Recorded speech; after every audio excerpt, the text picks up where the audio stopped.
ਚੰਦਰਮਾ ਅਤੇ ਟੋਪੀ। ਨੋਨੀ ਦੁਆਰਾ। ਅਸੀਂ ਸਾਰੇ ਪਿੰਡ ਦੇ ਮੇਲੇ ਵਿੱਚ ਗਏ। ਪਾਪਾ ਨੇ ਚਿੰਟੂ ਲਈ ਆਕਰਸ਼ਕ ਐਨਕਾਂ ਖਰੀਦੀਆਂ। ਮਾਂ ਨੇ ਮੇਰੇ ਲਈ ਇੱਕ ਚਮਕਦਾਰ ਨੀਲੀ ਟੋਪੀ ਖਰੀਦੀ। ਛੋਟੇ ਬੱਚੇ ਨੂੰ ਟੌਫੀ ਮਿਲੀ।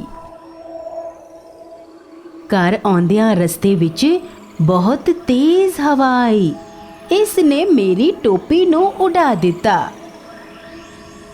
ਮੇਰੀ ਟੋਪੀ ਪੁਰਾਣੇ ਪਿੱਪਲ ਦੇ ਦਰਖਤ ਦੀ ਇੱਕ ਟਾਹਣੀ ਤੇ ਫਸ ਗਈ।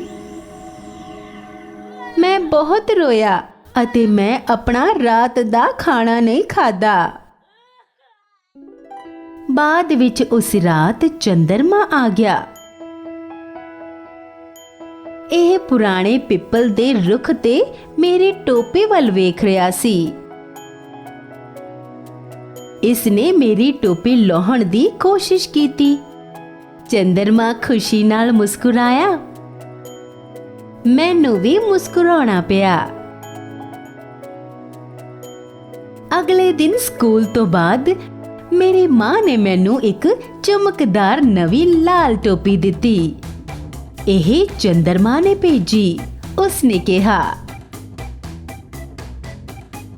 ਉਸ ਰਾਤ ਚੰਦਰਮਾ ਅਤੇ ਮੈਂ ਦੋਵਾਂ ਨੇ ਆਪਣੀਆਂ ਟੋਪੀਆਂ ਪਾਈਆਂ ਅਤੇ ਮੁਸਕਰਾਏ। ਅਸੀਂ ਖੁਸ਼ ਸੀ। ਕੀ ਤੁਹਾਨੂੰ ਲੱਗਦਾ ਹੈ ਕਿ ਸੂਰਜ ਨੂੰ ਟੋਪੀ ਚਾਹੀਦੀ ਹੈ?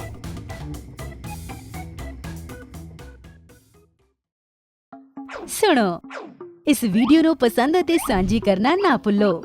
ਕਿਰਪਾ ਕਰਕੇ ਹੇਠਾਂ ਆਪਣੀ ਟਿੱਪਣੀ ਕਰੋ।